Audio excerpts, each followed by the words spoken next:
remplacer la cartouche de votre sous-évier bypass. Donc, récupérez la cartouche d'avance que vous avez d'une année sur l'autre.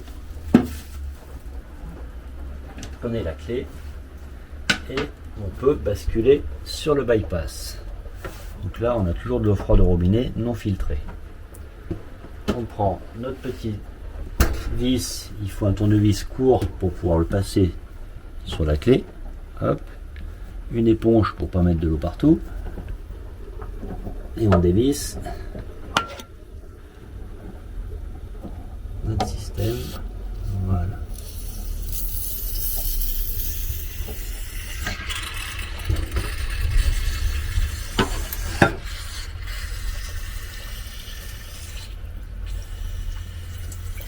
D'où la nécessité de laisser suffisamment de place sous le filtre pour pouvoir laisser passer une bassine. Il est important de bien laisser chuter toute la pression avant de pouvoir changer votre cartouche.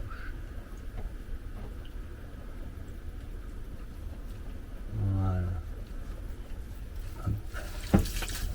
On peut même le laisser ouvert. Hop.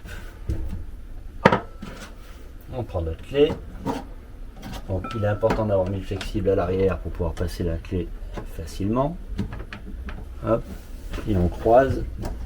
Toujours bien maintenir notre système avant de dévisser.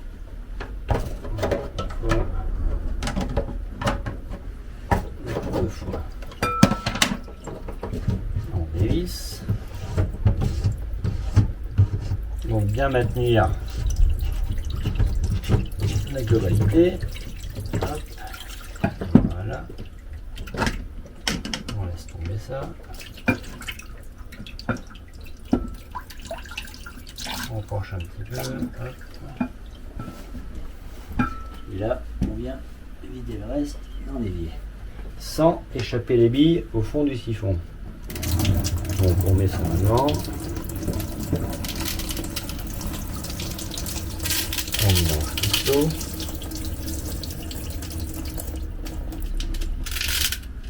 On enlève les cartouches. On prend un verre. Et on met nos billes. On récupère toutes nos billes. Hop. Grâce au système bypass, on a toujours de l'eau. On peut nettoyer notre cube. Voilà. On remet ça. On vient récupérer notre cartouche. On met une cartouche neuve.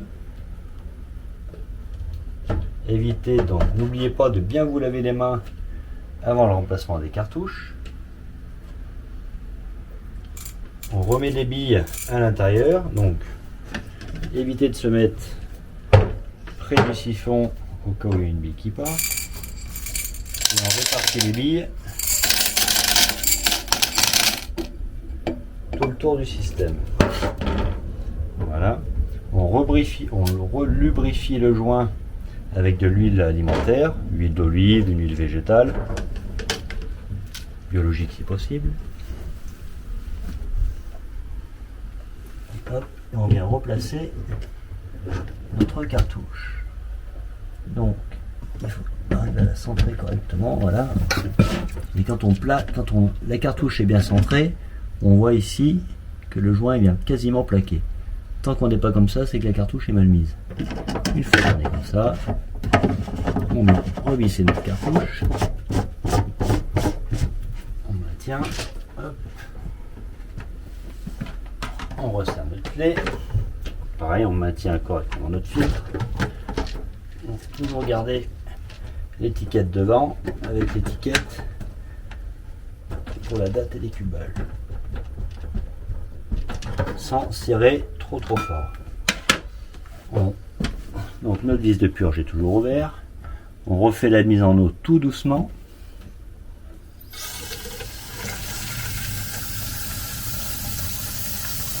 Voilà. Là on arrête, on laisse l'eau chasser l'air à l'intérieur de la cartouche.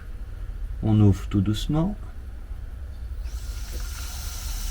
On écoute l'air qui part. Dès que ça ferme, hop, on vient vite fermer notre purgeur. Voilà. On ouvre à fond. Et il n'est pas nécessaire de bloquer trop fort le purgeur. Un petit quart de tour. Si vous serrez trop, vous allez foirer la croix qui est au-dessus. Donc, la délicatesse est de prime. Et voilà, votre système est fait, et votre cartouche est changé. Et après, il faut ouvrir votre robinet d'eau froide pour finir passer l'air, continue dans les tuyaux, et bien rincer la poussière de charbon qui est à l'intérieur de votre cartouche. Donc pendant 2 minutes à peu près. Si vous ne prenez pas le temps de rincer votre cartouche, vous prenez un verre transparent et vous verrez que l'eau est d'une couleur un peu blanchâtre. C'est en fait de l'air qui est créé par une suroxygénation liée à l'eau qui a chassé l'air de votre cartouche. C'est pas dangereux du tout, c'est normal, c'est juste qu'il faut bien rincer sa cartouche. Voilà. Un Milo, vous faites une bonne eau.